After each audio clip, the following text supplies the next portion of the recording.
কোনো ময়লার ভাগান নয়, এটা যাত্রাবাড়ির মানিকনগর আবাসিক এলাকার একটি রাস্তা।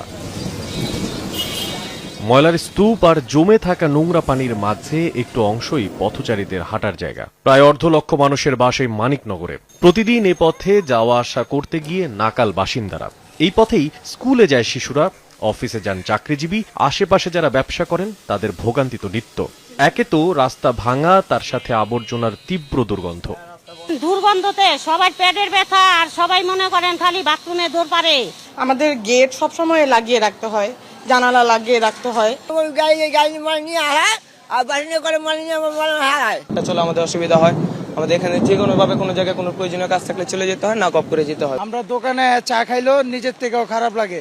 যেরকম এই রাস্তাটা প্যাক গাদা, অনেকদিন হয়েছে রাস্তাটা ঢালাই ডুলাই দেয় না। ঢাকা দক্ষিণ সিটি কর্পোরেশনের যাত্রাবাড়ি আঞ্চলিক অফিস থেকে মাত্র কয়েক গজ দূরের রাস্তার এই অবস্থা। রাস্তায় বেরোলে ময়লা টলা এটি গন্ধ নাকে আসে না, অসুস্থ হয় না বাচ্চারা, আবার এই যে পানি জমা যায়। ভালো ভাড়াটিয়া পাওয়া যায় না। যারা শিক্ষিত ছিল তারা এটার অজুহাত দেখায় চলে গেছে। আমারও 2 বার হয়ে গেছে ডেঙ্গি। ওই পর্যন্ত পয়সা করে বললাম যে এটা পয়সা করেন, ওনারা বললো না ওইটা আমাদের এখতিয়ারে নেই, আপনি কিছু টাকা দেন আমরা ওইটা পয়সা করি। আবর্জনার নিচে রাস্তাটাও ভাঙা বহুদিন, না বুঝে চাকা ফেললে উল্টে যাচ্ছে রিকশা। স্থানীয়রা বলছেন প্রতি মাসে অন্তত 10 জন আহত হন এখানে। রিকশা দুর্ঘটনা 10 থেকে 12টি। বৃষ্টি হলে নোংরা পানি ঢুকে পড়ে আশেপাশের বাড়িতে।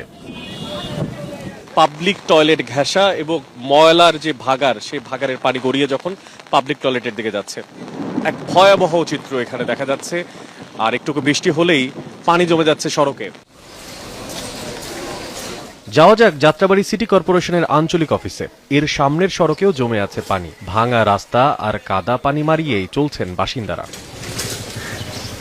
দুর্ভোগের কারণ জানতে সিটি কর্পোরেশনের সংশ্লিষ্টদের সঙ্গে কথা বলার চেষ্টা করে পাওয়া যায় একজন ইঞ্জিনিয়ারকে। রাস্তার দুরবস্থায় গাড়ি থেকেই নামতে পারেননি তিনি। আমি অঞ্চল 8-এর নির্বাহী প্রকৌশলী, ঠিক আছে। আমার জুরিডিকশন হচ্ছে ড্যামরা সারুলিয়া। একজন বাড়িওয়ালার অভিযোগ, রাস্তা ঠিক করতে ঘুষ চেয়েছেন সিটি কর্পোরেশনের কয়েকজন। প্রমাণও মিলল ক্যামেরায়। 5 নম্বর ওয়ার্ড কাউন্সিলের অফিসে ছিলেন প্রশাসনিক এক কর্মকর্তা। কমিশনের অভিযোগে প্রসঙ্গ আনতেই বেরিয়ে যান অফিস থেকে। এটি আমি অফিস টাইমে আসবেন, অফিস আমার নগর ভবন আমাদের জনসংযোগ থেকে অনুমতি আনবেন, একটু অফিসে